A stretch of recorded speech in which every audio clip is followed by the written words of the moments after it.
Hello student, कैसे हैं आप लोग। तो आज बहुत ही इंटरेस्टिंग टॉपिक है जिसके लिए आप लोग सारे लोग तैयारी करते हैं, गवर्नमेंट जॉब्स। तो आज मैं डिस्कस करने वाला हूं इंडिया की टॉप 10 गवर्नमेंट जॉब्स। उसमें आपको क्या सैलरी मिलती है, क्या आपका वर्क प्रोफाइल रहता है और किस तरीके से आपको फैसिलिटीज़ मिलती हैं और कौन सा एग्ज़ाम आपको क्रैक करना होगा। ये सारी डिटेल्स हम इस वीडियो में डिस्कस करेंगे। तो पूरा वीडियो देखिएगा, बहुत ही इंटरेस्टिंग वीडियो है, बहुत ही मोटिवेट होने वाले हैं आप लोग। चलिए,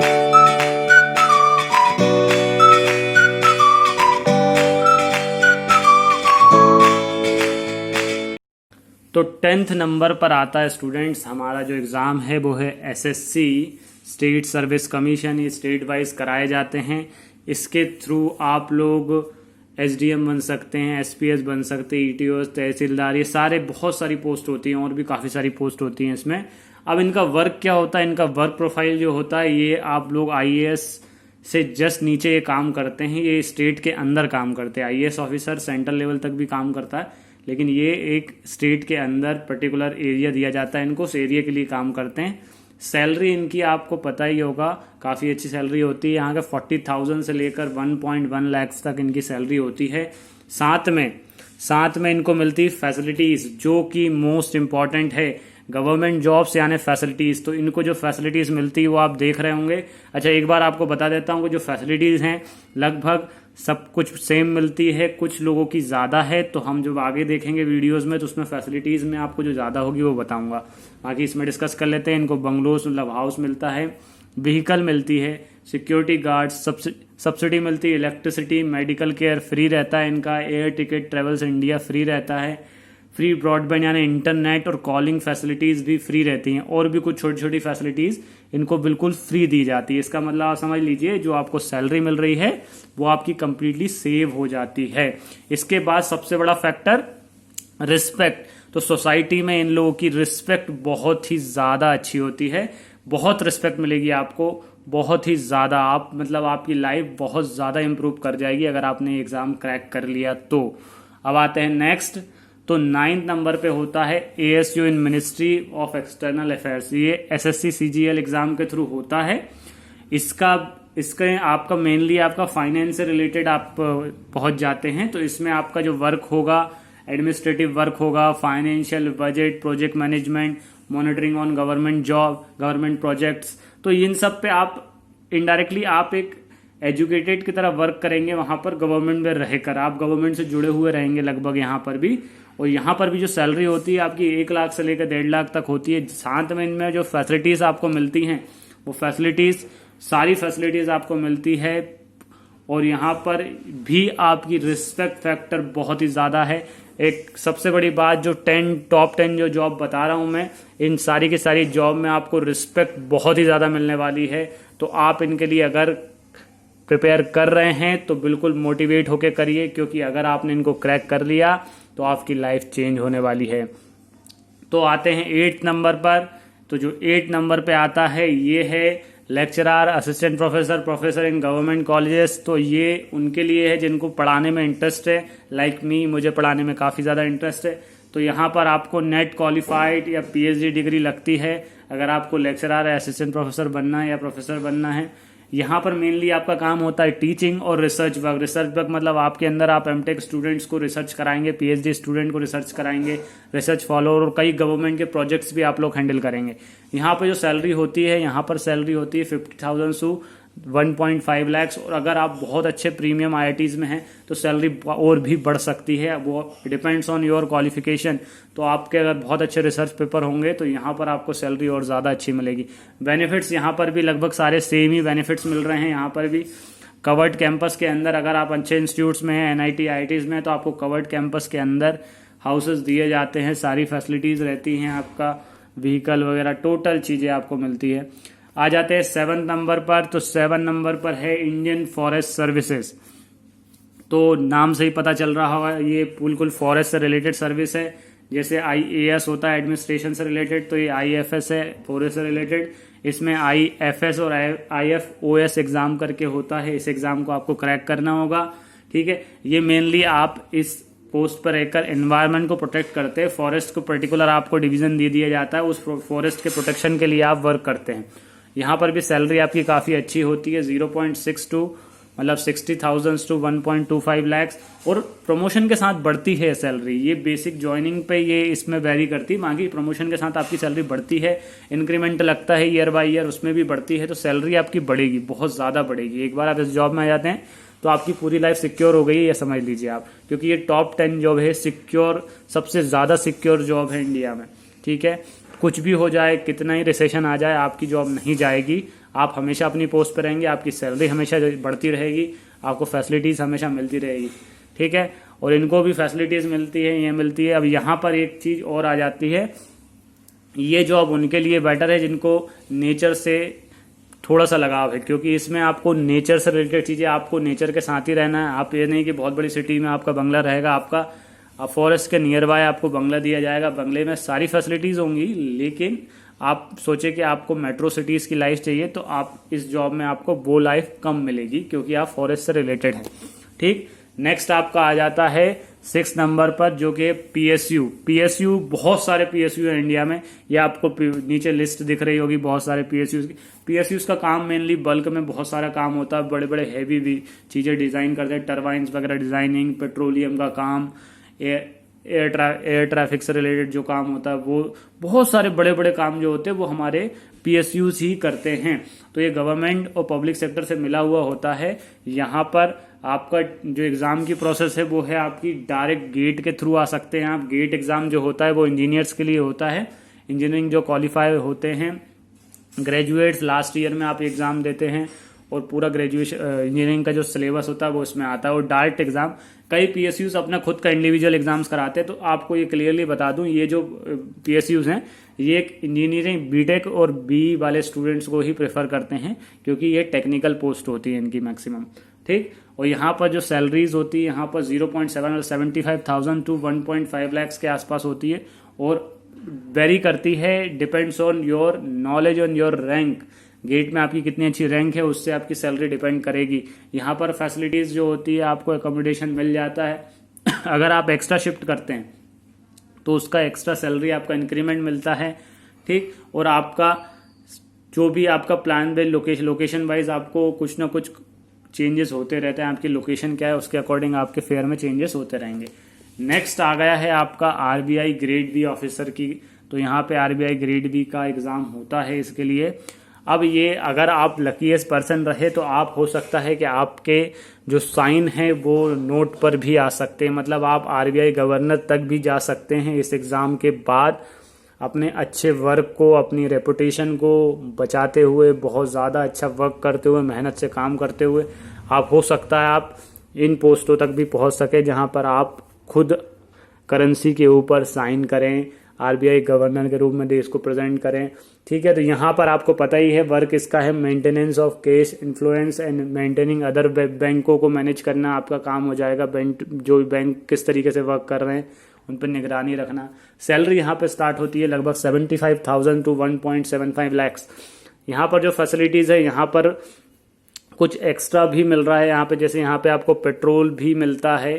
ठीक है, और यहाँ पर बहुत सारी चीज़ें मिलती हैं, तो आपको घूमने के लिए 1 लाख रुपए भी मिल रहा है यहाँ पे, और एजुकेशंस आपकी चिल्ड्रंस की फ्री होती है लगभग, क्योंकि आपके सेंट्रल गवर्नमेंट इंस्टीट्यूट जो केबी वगैरह होते हैं इनमें आपके बच्चों का एडमिशन हो जाता है बहुत ही आसानी से, वहाँ आपको लगभग फ्री, मतलब फ्री ही रहता है, ये समझ लीजिए। उसके बाद आते हैं अगली पोस्ट की तरफ। अब आ गया अगली पोस्ट हमारे साइंटिस्ट। अब जो बहुत ही ज़्यादा रिस्पेक्टफुल जॉब है, लास्ट की 4 जॉब हैं, ये बहुत ही ज़्यादा रिस्पेक्टफुल जॉब है। Engineer scientist in ISRO and DRDO, आपने सुना ही होगा, चंद्रयान मिशन, मंगल मिशन, तो ये सब कौन करता है? यही लोग करते हैं। ठीक, तो यहाँ पर पहुँचने का तरीका है, आपको गेट को क्रैक करना पड़ेगा बहुत ही अच्छे तरीके से, या इनके इंडिविजुअल जो एग्ज़ाम्स होते हैं उनको क्रैक करना होगा। यहाँ पे भी आपको एक साइंटिफिक बैकग्राउंड से होना पड़ेगा, इसका मतलब आपको टेक्नोलॉजिकल बैकग्राउंड से होना पड़ेगा इस फील्ड में जाने के लिए। तो आप रिसर्च एंड डेवलपमेंट का वर्क करेंगे यहाँ पर जनरली, और आपकी सैलरी जो होती है वो 1 लाख से लेकर 1.75 लाख तक होती है, और it depends on your rank और आपके नॉलेज से भी वेरी करती है। आपका नॉलेज बहुत ज़्यादा डीप है, आप बहुत ज़्यादा प्रैक्टिकल वर्क्स कर चुके हैं, तो आपकी सैलरी में इंक्रीमेंट भी हो सकता है। यहाँ पर भी आपको कुछ चीज़ें एक्स्ट्रा मिल रही है, जैसे ट्रांसपोर्ट अलाउंस 7200 है ये। बोनस आफ्टर 6 मंथ में बोनस भी मिलता है। फ्री फूड मिलता है इनकी कैंटीन्स में, क्योंकि आप वहाँ पर रहते हैं तो आपको फूड लेने की भी ज़रूरत नहीं है, वहीं पे आपको फूड्स वगैरह मिल जाता है। और बहुत सारी कुछ चीज़ें हैं जो इन लोगों को अलग से मिलती है, क्योंकि ये साइंटिस्ट हैं, ये बहुत ज़्यादा मेहनत करते हैं हमारे देश के लिए। ठीक, नेक्स्ट आ जाता है आपका थर्ड फेवरेट, सबसे ज़्यादा रिस्पेक्ट जिस जॉब में मिल रही है वो है ये डिफेंस सर्विसेज।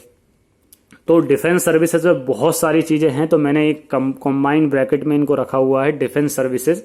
तो यहाँ पर आपका एनडीए, सीडीएस, एएफ, सीआईटी करके और भी कई छोटे छोटे एग्जाम्स होते हैं, ये मेन एग्जाम्स हैं। इनके थ्रू आप डिफेंस में डायरेक्ट एंट्री ले सकते हैं। अच्छी हायर पोस्ट पे है ये, आप जनरल पोस्ट के लिए नहीं बोल रहा हूँ मैं, एक अच्छी पोस्ट के लिए एग्जाम के थ्रू जाना होगा आपको, तो ये आपका हो जाएगा। अब ये आपको पता ही है कि आप इस जॉब में रिस्क भी है आपका और एडवेंचर भी है। आपको देश के लिए काम करना है तो आपको रिस्क रहेगा, क्योंकि अगर रिस्क का सोचते हैं तो आप इस फोर्स के लिए जाएंगे नहीं। जो डिफेंस के लिए जाता है वो देश के लिए जाता है और उसको रिस्क किसी चीज़ में नहीं लगेगा।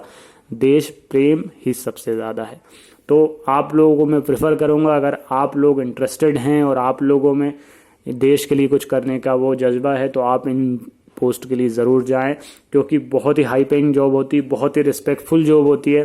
सैलरी भी आप देख रहे हैं 75,000 to 2 लाख।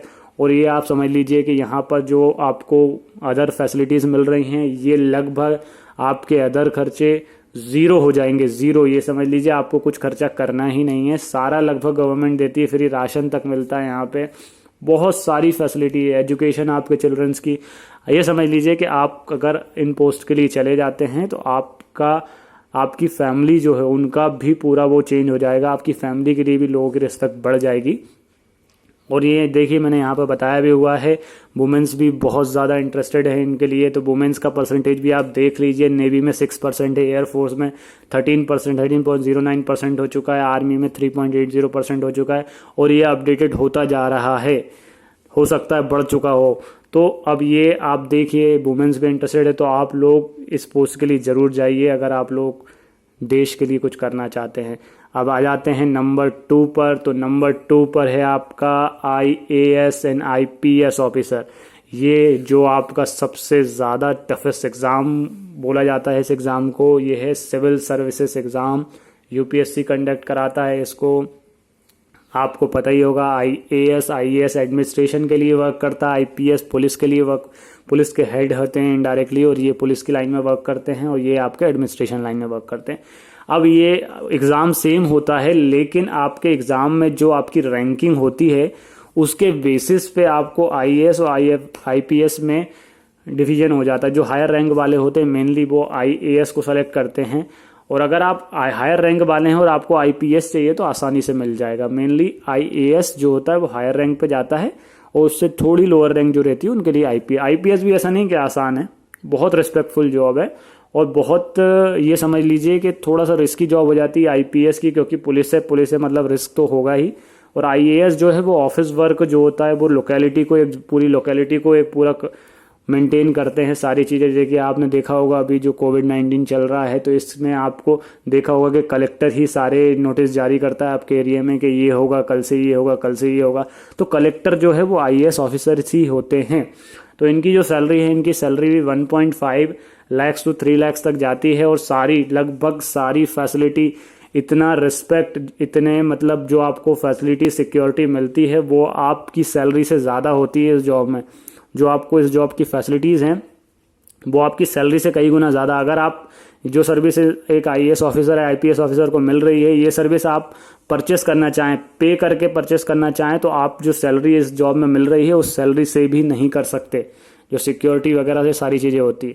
तो ये बहुत ही ज़्यादा रिकमेंडेड जॉब है मेरी तरफ से। अगर आपका माइंड बहुत शार्प है, आप चीज़ों को रिमाइंड करते हैं, स्पेशली आप 10th तक के स्टूडेंट में आप बहुत ब्राइट स्टूडेंट रहे हैं, तो आप इन जॉब के लिए ज़रूर जाइए। अगर आप थोड़ा सा आप देखिए प्रैक्टिकल सोचा करिए, कई बच्चे मेहनत करते रहते हैं और उनको पता है कि वो मेहनत नहीं कर रहे हैं। अगर आप किसी एग्ज़ाम को टारगेट बना लें तो डेडिकेशन के साथ पढ़ें, बिल्कुल 100% उसी एग्ज़ाम को मान लें, सारी चीज़ों को भूल जाएं। एक बार एग्ज़ाम जब क्रैक हो जाएगा उसके बाद आप सारी चीज़ें एंजॉय कर पाएंगे। लेकिन अगर आप सोचेंगे कि सारी चीज़ें एंजॉय भी करें और एग्ज़ाम को भी क्रैक करें तो ये नहीं हो पाएगा। आपको क्या करना है, आपको मेहनत करना है बिल्कुल डेडिकेशन के साथ। और आपको एक बात बता देता हूँ, अगर आप डेडिकेशन के साथ कर रहे हैं तो आप किसी भी लेवल के स्टूडेंट हों, आप किसी भी एग्ज़ाम को, टॉप 10 एग्ज़ाम है, आप इनमें से किसी भी एग्ज़ाम को क्रैक कर सकते हैं।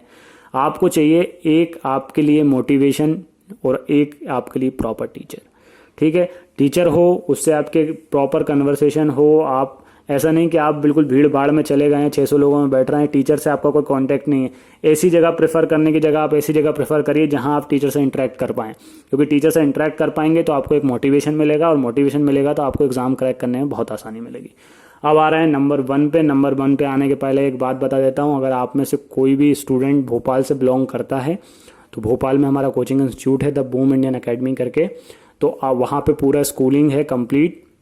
वो जल्दी ही हम गवर्नमेंट जॉब्स के लिए भी स्टार्ट करने वाले हैं। तो अभी तो स्कूलिंग का चल रहा है, वहाँ पे 2 या 3 ब्रांचेस हैं हमारी, तो आप कांटेक्ट कर सकते हैं, गूगल पे सर्च कर सकते हैं द बूम इंडियन अकेडमी, वहाँ से हमारा कांटेक्ट नंबर लेकर हमसे कांटेक्ट कर सकते हैं। आपके अगर कोई स्टूडेंट्स हैं, आपके ब्रदर्स वगैरह हैं, तो हमारा टारगेट ये है कि हम बच्चे को एक अलग डायरेक्शन में लेकर जाते हैं। अगर बच्चा पढ़ाई में इंटरेस्टेड है तो उसको प्रॉपर मोटिवेशन के साथ, उसको गाइडेंस के साथ वहाँ तक लेकर जाएंगे जहाँ तक उसे जाना है। ये टारगेट नहीं है कि एग्ज़ाम में, बोर्ड एग्ज़ाम में अच्छा कराना है, सिर्फ ये टारगेट नहीं है। एक बच्चे का मेंटली डेवलप करना है, जिससे क्या होगा कि बच्चा अपना करियर अच्छा कर पाएगा। कई जो कोचिंग इंस्टीट्यूट होते हैं, नॉर्मल कोचिंग इंस्टीट्यूट में क्या होता है, कचरा भर लेते हैं और वो उनका टारगेट है बोर्ड में अच्छा, स्कूल एग्ज़ाम में अच्छा करा दें, बस हो गया बच्चे को, बस स्कूल एग्ज़ाम। तो उससे क्या होता है कि बच्चे का मेंटली डेवलप नहीं होता, बच्चा बस रट्टू तोता बन जाता है। वो नहीं करना है, बच्चे को मोटिवेट करके सेल्फ ऐसा करना है कि वो बिल्कुल इंडिपेंडेंट हो जाए बच्चे को फ्यूचर में कोई ज़्यादा प्रॉब्लम ना आए, कभी कोचिंग की ज़रूरत ना पड़े, कॉलेजेस वगैरह में सेल्फ कर पाए बच्चा, सेल्फ मोटिवेटेड रहे, खुद से एग्ज़ाम क्रैक करे, पैशनेट रहे अपने करियर की तरफ। तो ये सब तो आप बिल्कुल कॉन्टेक्ट करिए। अगर आपके कोई भी स्टूडेंट्स है 1st to 12th entrance exam, JEE Mains, NEET वगैरह सारी चीज़ों की प्रिपरेशन करा रहे हैं हम लोग, तो आप कांटेक्ट कर सकते हैं। अब आ जाते हैं नंबर 1 पर। तो नंबर 1 पर आने से पहले एक सबसे बड़ी रिक्वेस्ट, आप लोग व्यू तो करते हैं वीडियो को, लेकिन लाइक और शेयर नहीं करते और साथ में चैनल को सब्सक्राइब भी नहीं करते। तो प्लीज़ चैनल को सब्सक्राइब कर दीजिए। इसी तरीके की रिसर्च, अब आगे चल के सारे एग्ज़ाम के नोटिफिकेशंस, उनके मिनिमम क्राइटेरिया, हर चीज़ के वीडियोस आने वाले हैं, तो आप चैनल को सब्सक्राइब कर दीजिए। सब्सक्राइब करने से आपका सबसे बड़ा फ़ायदा है, आपको कहीं जाना नहीं पड़ेगा। जो एग्ज़ाम आएगा उसका नोटिफिकेशन आपको अपडेट कर दूंगा, उसकी मिनिमम एलिजिबिलिटी अपडेट कर दूंगा, उसके क्या क्या क्राइटेरिया हैं, सारी चीज़ें आपको टोटल इस चैनल पर मिलेगी। ठीक, साथ में एजुकेशन भी मिलेगी। तो सब्सक्राइब करिए चैनल, और अपने फ्रेंड से भी रिक्वेस्ट करिए कि चैनल को सब्सक्राइब करें। तो आ जाते हैं अब नंबर 1 की तरफ, जो कि बहुत ज़्यादा हाई पेइंग, बहुत ज़्यादा, ये समझ लीजिए कि आप, ये है आपका इंडियन फॉरेन सर्विसेज। तो ये जो एग्ज़ाम है ये भी सिविल सर्विस के एग्ज़ाम के थ्रू ही होता है, यूपीएससी ही कराती है इसको। अब यहाँ पे ये जो है, ये समझ लीजिए हमारी इंडिया को फॉरेन में रिप्रेजेंट करते हैं। ये जॉब जो होते हैं, ये जॉब वाले स्टूडेंट्स जो होते हैं, इनको इंडिया में नहीं, इनको फॉरेन में मेनली रहना होता है। ठीक है, मेनली ये फॉरेन में रहते हैं और इंडिया को रिप्रेजेंट करते हैं हमारी। और यहाँ पे सैलरी जो है 2.5 लाख to 5 लाख। ठीक, तो सैलरी बड़ा फैक्टर नहीं है यहाँ पे आपको पता होगा कि फॉरेन में आपका लिविंग जो है, अगर आप थोड़े भी स्टैंडर्ड में रहना चाहते हैं तो इतने पैसे से कुछ नहीं होगा। तो सबसे बड़ी फैसिलिटी आपको जो यहाँ पर फैसिलिटीज़ मिलती हैं फॉरेन में, तो ये समझ लीजिए कि एक बहुत ही हाई पेइंग जो होता है वो भी उसको अफोर्ड नहीं कर सकता। तो मेरे हिसाब से अगर इनका एस्टिमेट लगाया जाए तो जो फैसिलिटीज़ इनको फॉरेन में मिलती है उसका आपकी सैलरी से कई गुना ज़्यादा वेटेज है। तो जो फैसिलिटीज़ आपको वहाँ पे मिलेगी, आपके चिल्ड्रंस को जो एजुकेशन मिलेगी, टॉप मोस्ट यूनिवर्सिटीज़ में एडमिशन कराया जाता है, जो कि आपको पता होगा कितना कॉस्टली है। हर चीज़ यहाँ पे हाउसमेड भी प्रोवाइड करी जा रही है। इसका रीज़न है कि फ़ॉरेन में हाउसमेड भी बहुत कॉस्टली होती हैं। तो यहाँ पर जो आपको फैसिलिटीज़ मिल रही है, मेरे हिसाब से वो आपकी, जैसे 5 लाख तक आपकी सैलरी है, तो जो आपको फैसिलिटीज़ मिल रही हैं वो 10 लाख से भी ज़्यादा है, सिर्फ फैसिलिटीज़। तो यहाँ पर जो आपको फैसिलिटी मिल रही है, जो रिस्पेक्ट मिल रही है, और वे आपको फॉरेन कंट्रीज़ में 3 साल के लिए 3 साल के लिए अलग अलग फॉरेन कंट्रीज़ में रहने को मिलता है। मैक्सिमम आप 3 साल तक रुक सकते हैं किसी कंट्री में, फिर आपको दूसरी कंट्री में। तो आपको पूरा वर्ल्ड में, वर्ल्ड वाइड काफ़ी ज़्यादा हाई स्टैंडर्ड की सिटीज़ में आप विज़िट करेंगे, रहेंगे, वर्ल्ड में जगह जगह घूमेंगे। तो ये समझ लीजिए कि आप अगर इसके लिए, अगर आपको वर्ल्ड टूर करना है तो ये जॉब के लिए आप जा सकते हैं। ये बहुत ही, ये समझ लीजिए हाई पेइंग, बहुत ही रिस्पेक्टफुल जॉब है। मेहनत करना पड़ेगा, हर एक जॉब के लिए मेहनत करना पड़ेगा। अगर आप इंडियन गवर्नमेंट जॉब्स की और अपडेट्स चाहते हैं तो चैनल को सब्सक्राइब आपको करना ही होगा। और अगर आपको चाहते हैं कि आप और किसी स्टैंडर्ड के लिए, पर्टिकुलर किसी स्टैंडर्ड के लिए टॉप जॉब्स लेकर आऊँ, जैसे मान लीजिए कोई स्टूडेंट बोलते हैं कि सर 12th पास के लिए गवर्नमेंट जॉब का बताइए, तो उसके लिए मैं वीडियो बनाने वाला हूँ जिसमें 12th पास के लिए क्या क्या जॉब्स हैं। तो चलिए इस वीडियो को वाइंड अप करते हैं। चैनल को सब्सक्राइब, वीडियो को लाइक, शेयर एंड कमेंट में आपकी जो भी क्वेरी है वो कमेंट ड्रॉप कर सकते हैं। चलिए मिलते हैं अगले वीडियो में।